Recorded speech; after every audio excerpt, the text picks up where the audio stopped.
Hello everyone and welcome back to Ace Attorney Investigations 2 Prosecutor's Gambit, where I think we're about to take a look at this chessboard that we had found. Yeah, okay. What are you? There's nothing here but chess pieces. Laugh is really something. He seems pretty convinced that the weapon was hidden here somewhere. I'd better take a closer look. Oh, is there like a false... What? The stiff lining at the top opens like a flap door. Wow, there's plenty of room in there. Indeed, more than enough to hide something like a small knife. Ingenious, no. The killer snuck the weapon in by... Huh? What do you mean, ha? Let me finish, will you? I fear you've not been listening, Mr. Winner, or perhaps you've simply forgotten. The detention center is outfitted with a security gate. Huh? I mean, yeah, and? Security gate also acts as a metal detector, Eustace. You must pass through another one on the way into the prison itself, remember? Aha! Yes, that's right, of course, I remember. He definitely didn't. It would have been impossible to smuggle a metal blade through such a gate and into the facility, which would seem to blow a rather large hole in your reasoning, Mr. Winner.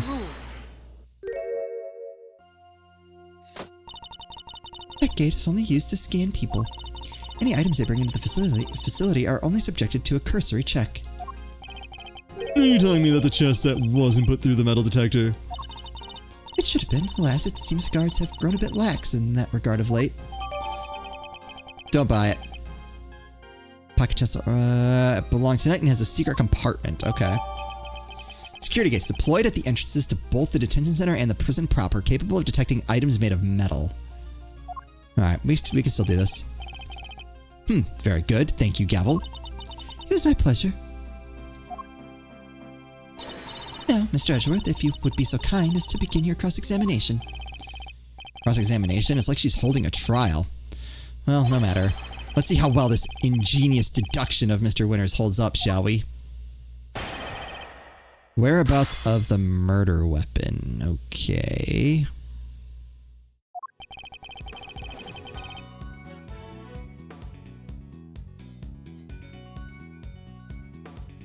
Did we read this already? Alright, hold on. I'm just gonna go through it. Fact 1. The murder weapon was some sort of metal blade. Fact 2. Potentially deadly blades are strictly controlled within the prison walls, as we both know.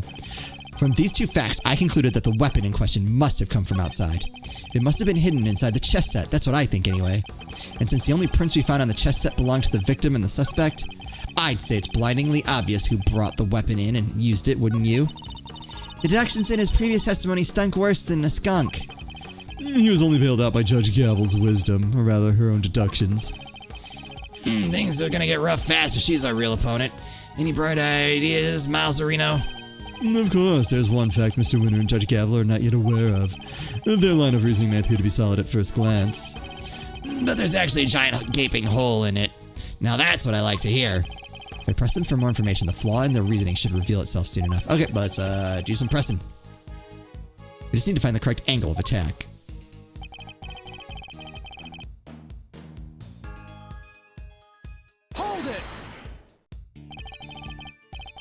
A metal blade, you say? And do you have any evidence to support this? Ha! You mean you didn't even look at the victim's injuries? Why am I not surprised, you third rate? A fatal blow was a stab wound to the neck, and it was delivered by a knife-like blade. That much is absolutely beyond doubt. It appears that they're not yet aware of a certain other piece of information. Lost for words, are we? Then I'll just keep going. My brilliant deductions don't end there, you know.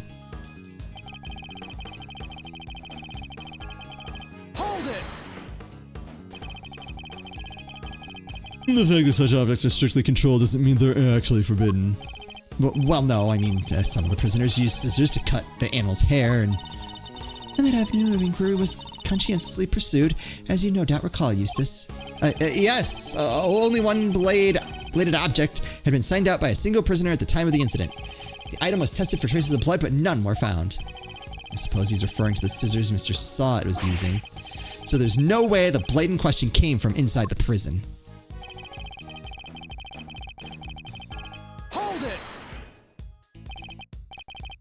Outside, what does that mean exactly? Haha! The opposite of inside, you numbskull. Was that an attempt at a clarification or a put down? Because it clearly accomplished neither. What Eustace means to say is that it must have been brought in from outside of the prison by Mr. Saint. Honestly, Edgeworth, you haven't figured that out by now. Then you're an even bigger loser than I thought. The feeling is mutual, believe me. Mr. Saint clearly brought the murder weapon into the prison. The question is how?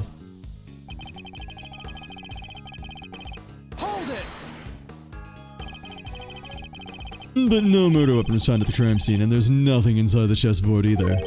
I'm curious, Mr. Winter, do you also have thoughts about where this weapon might be? Well, the perpetrator must have hidden it somewhere in the prison. Is there a problem with his claim? Yes. They hid it somewhere inside the prison. That seems unlikely. In fact, I can prove that's not the case. What evidence suggests the murder weapon isn't hiding somewhere in the prison?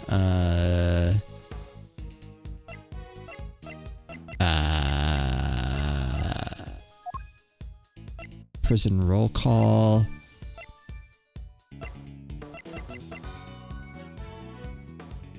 Ooh. Winner, Gavel, and the warden searched the prison for the murder weapon, but couldn't find anything!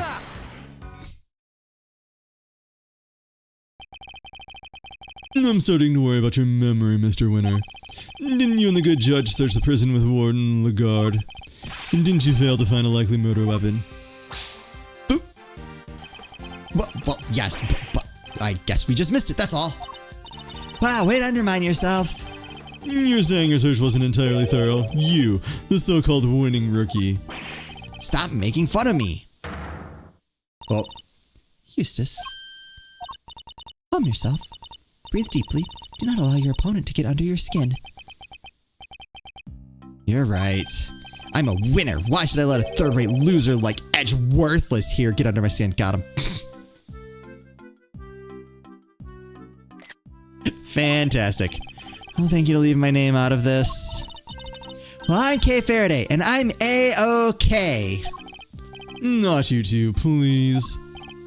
Look, it's simple. Since my first-rate investigation didn't turn up any weapon, it means there wasn't one to find. Which leaves only one possibility. The murderer took the weapon with him when he left the prison. That's why we couldn't find it when we looked, obviously.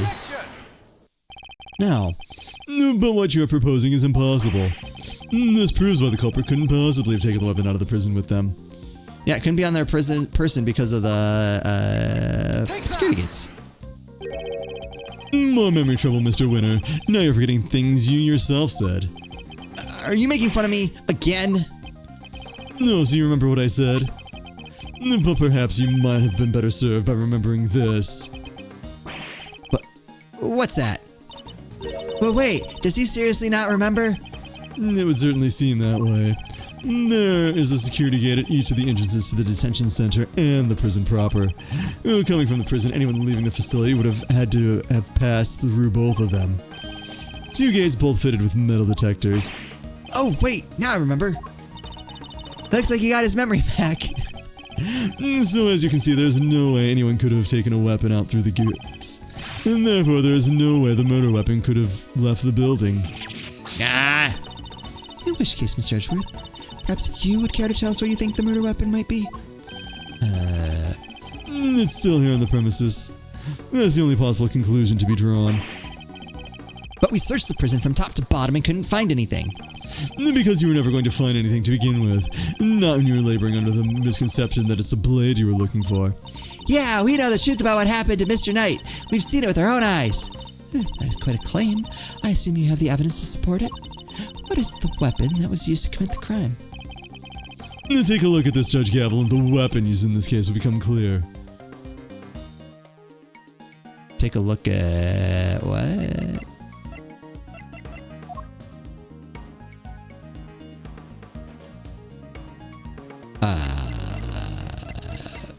I want to... it's the dog, supposedly. But look at this. I'm assuming this is the footage. Sure. Yo. Take that. I was very emphatic about pressing a button. This footage taken from a security camera trained on Knight's holding cell. Now watch it for yourselves and see.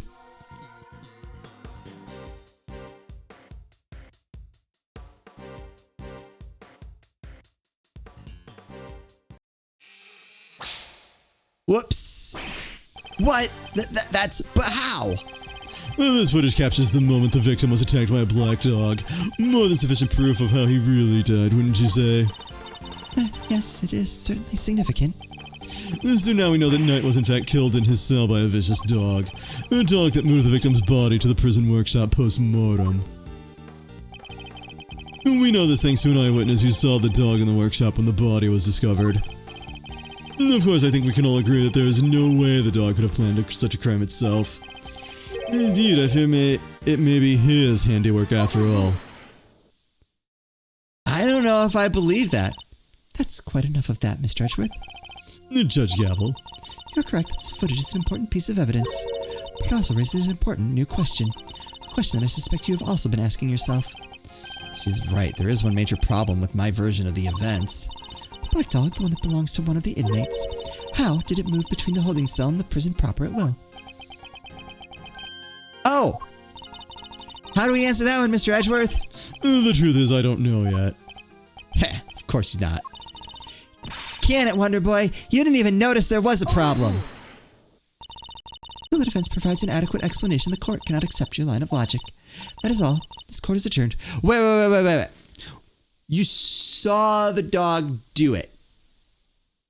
And you're like, we're just going to have to hold this completely obviously innocent guy until you can explain how the dog got there?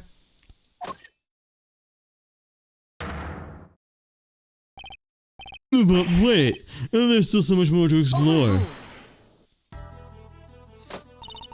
Court is no longer in session, Mr. Edgeworth. If you'd be so kind as to leave the courtroom. Court was never in session in the first place. Once again, this court is a... We may not have all the answers yet, but you haven't explained anything either regarding Mr. Saint. What do you mean? And just as we don't yet know how the dog made it into one of the detention center's holding cells, you can't know how Mr. Saint could have made it inside the detention center, let alone the prison either. He would have been allowed as far as the visitor's room to see his friend, but no further. So it's hard for me to conceive how he could have committed a crime in a place he had no access to. Judge Cavill, I believe it's your turn to provide some proof. Proof that Simeon Saint was able to enter the prison. You wish for the court to provide you with proof. Highly irregular, but very well. What? You actually have something? That seems like as good a time as any. I suppose you have been kind enough to share your own theories on the case.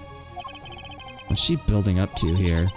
Mr. Edgeworth, I suspect you don't know what Mr. Saint does for a living, so allow me to fill you in. He is a circus performer. Ah, crap. What? Yes, perhaps you've heard of the Very Big Circus. Yeah. My wife just finished the circus trial in was that Justice for All? Yeah. Yeah, that was, she had a long break in that and had fun trying to get back into it.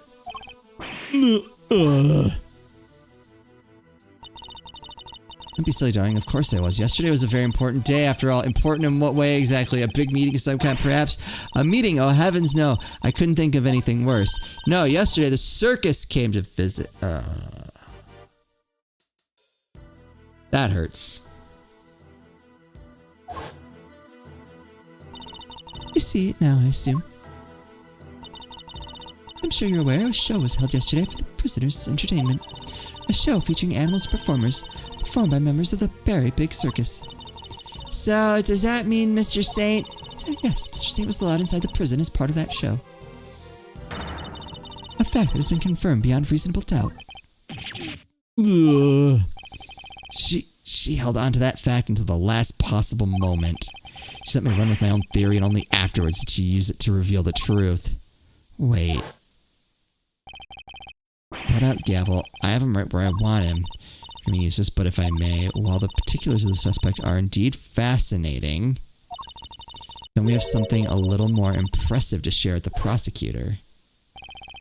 That must be why she steered him onto a different topic back then, too. I got you good, didn't I, you third-rate prosecutor? This has nothing to do with you. Gentlemen, this court is well and truly adjourned. May I offer a word of advice, Mr. Edgeworth? Your conduct as a prosecutor is already in question. You would do well to remember that. You were removed from this case for that precise reason. What are you trying to say? The committee reserves the right to confiscate your badge at any time. Should you wish to retain it, you would do well to avoid crossing paths with us again. Is that a threat? The goddess of justice is compassionate, Mr. Edgeworth, but she is not endlessly forgiving. Oh, one last thing. You are no defense attorney. Abandon this foolish pretense. Thank you for your concern, but I do not abandon anything. What I start, I finish. Well, do try to remember that the two jobs are not one and the same, and the defense attorney is expected to develop something of a bond with their client. Next time, finding out your client's real occupation might be a good place to start. Now, I really must be going. May the goddess of justice watch over you all.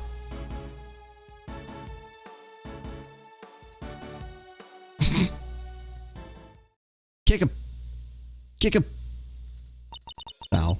So Simeon lied to us. Not just you two. Guy took me for a ride too. What's his deal? Whoa. You're not having second thoughts about all this, are you, Milesy boy? Yeah, sure, Judge Gavel is a tough cookie, but that doesn't mean you can't just give up the ghost. The defense never rests, as a wise man once said. That goes for associates, too. Don't worry, Fender, I have no intention of resting. Nevertheless, our assumption that Mr. Saint couldn't have entered the prison has been proven false, which means we'll need to restart our investigation from square one, I'm afraid. To be continued. Ooh. Yeah, we'll say progress. Back to save slot number 1.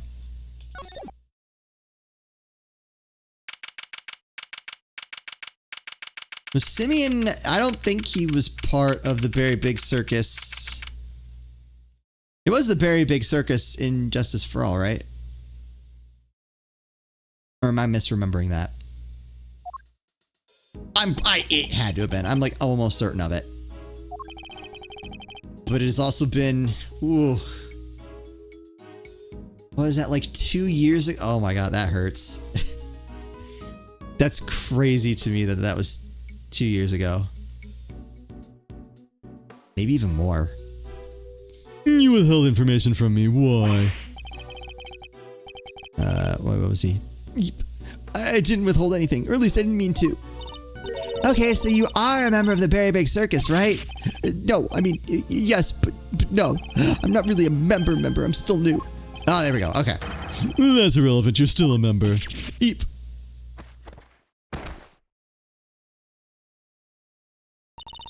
Let's try this again. Why didn't you tell us? Because it would have looked so suspicious, me being a performer in the circus show, and me being friends with Bronco. I thought that if anyone found out, nobody would believe I was innocent, not even you, Kay. I thought I'd made it clear that I believed in you. But when you stare at me like that, I get so terrified. You're a real smooth operator, aren't you, Miles? Any other client scaring tips you want to share? You're really not helping, Fender. At this rate, it sounds like we really will need to question him about everything all over again. So what do you do at the circus, Simeon? I'm an animal tamer. Kind of. I'm still learning the ropes. That's so cool. Did you get to train lions and tigers and bears and stuff? Lions, tigers, bears. Oh my. No. I was waiting for that line. I work with this little guy. Looks pretty tame already to me. So you're not exactly a tamer, more like one of those old-timey organ grinders.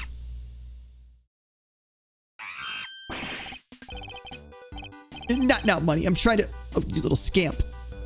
I want that monkey. He's got a vest. I'm just... I don't know why. The monkey with the vest and the party hat. I don't know. It just makes me smile. Oh, the monkey does tricks.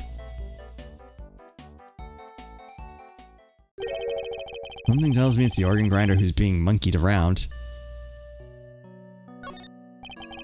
When we spoke to you before, you said you worked at a company. I was telling the truth. The circus really is a company. We all have titles and everything. The ringmaster's the CEO, and I guess you'd call me a Gopher. I even have a line manager. She's the head of the animal taming department. It's part of the showbiz division. She's such an inspiration. There isn't a creature in the world she couldn't convince to do her bidding. Oh my god, what's her name? I don't remember her name. Shoot.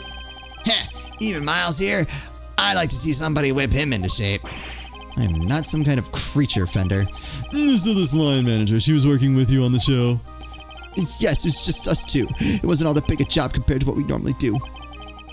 She's usually the one performing on stage. I just do all the monkey work. But I did have a bit part this time. So only 2 members of the circus are relevant to this case. Alright, tell us your role in the show.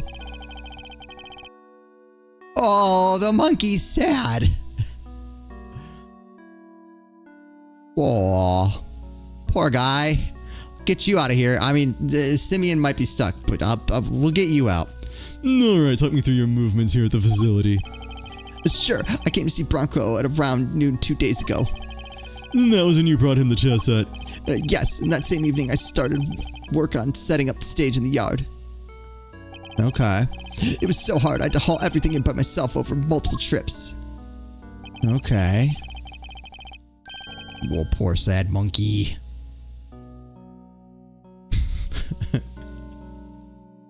They let us use one of the rooms in the prison for storage. Workshop A, I think. Workshop A, where Knight's body was found. You mean your boss didn't help you? No, I could never ask her to schlep all that stuff around. Like I said, the monkey work's my job. Once it was all set up, we did a run-through, and it must have been, midnight by the time I left. The next morning, I was back here and ready for the show, which started at 8 a.m. Then we performed till 10. So Mr. Saint was the only one of the pair to have entered the room where the body was found, and Knight's body was found immediately after the show had ended. Alright, I guess, tell me the reason for the arrest. And do you have any idea why you were arrested? And why so quickly? I've never seen a guy get booked so fast. Surely even little Winner wouldn't just pull somebody in on a hunch. Never underestimate the power of an underdeveloped intellect. I want that. I want one of those motivational posters. But with that saying. It'll just be Edgeworth with that look on his face. I don't know what the bolded word would be. All right, in the comments, what's the bolded word that this text appears underneath on the motivational poster? Confidence, maybe? I think I might know why. When I was moving all the stuff, I went to go see how he was doing. Bronco, I mean. You went to the holding cells on your own. Tell me you had permission. No, it wasn't a formal visit or anything, so I just sort of snuck over and hoped no one stopped me. But you just seen him earlier that same day. Why take the risk? I've known him since we were kids, when both of us were all alone. He doesn't have any family, you see, just like me. I knew he'd be feeling lonely, that he'd want somebody to talk to, so I had to go see him. You don't have any family. For a while I had my dad, but he passed away when I was a little kid. Losing one's father as a child, I know that pain all too well. He's just like you and me, Mr. Edgeworth. There was nobody else nearby when you went to see him. No, the other holding cells were empty, and I didn't see any guards. Yeah, well, somebody must have seen you or you wouldn't be in here. Oh, no, I messed up so bad, didn't I? So the assumption is that something happened while the two were alone together. At least I imagine that would be Winner and Judge Gavel's thinking. In any case, I think we'll need to speak to your boss next. Last I heard, she's supposed to be around today too, somewhere in the yard. Tell her I'm sorry, won't you? I'm so sorry. I can't believe I let this happen. Sure thing, Simeon, we're here for you. If there's anything else we can do, just say the word. But I mean, there's nothing I can do for you in return. You don't have to worry about that. We're friends. We know what it's like to be in your shoes. We're all part of the same club after all, right, Mr. Edgeworth? Unfortunately so, I'm afraid. Thank you for sharing such personal details with us. By the sound of it, you had little reason to kill Knight. If anything, you're the one most affected by his passing. What's more, I simply don't believe a person as gentle as you is capable of murder. Rest assured we believe you, and we'll get you out of here. Well, what do we have here? Gosh darn defense attorney, that's what. Bravo, big guy. I can't believe I'm saying it, but you even reminded me of your old man for a moment there. He did? From the Book of Gregory, an attorney is a friend of the friendless. Simeon me, bucko, this guy will suffer any hardship for your friendship. Things are gonna be shiply amazing. I didn't realize Talk Like a Pirate Day had come early this year, Fender. Ah, we're a month late. But that's just the thing, you never know when a pirate will strike next. Anyway, kid, you want some candy? No thanks, I don't like sweet stuff. Oh, bummer. I wouldn't mind a nice ship myself. A great thieves galleon for the dread pirate K. Yar, me hearties. We'll sail the seven seas together and claim the greatest treasure of all, the truth. Deliver me timbers, you two will be the death of me. I don't think we're gonna end any better than that, so we'll just call it an episode there. I hope you're having a good time with this. This game is fantastic. I love it. As always, thank you all so much for watching, and I'll see you next time.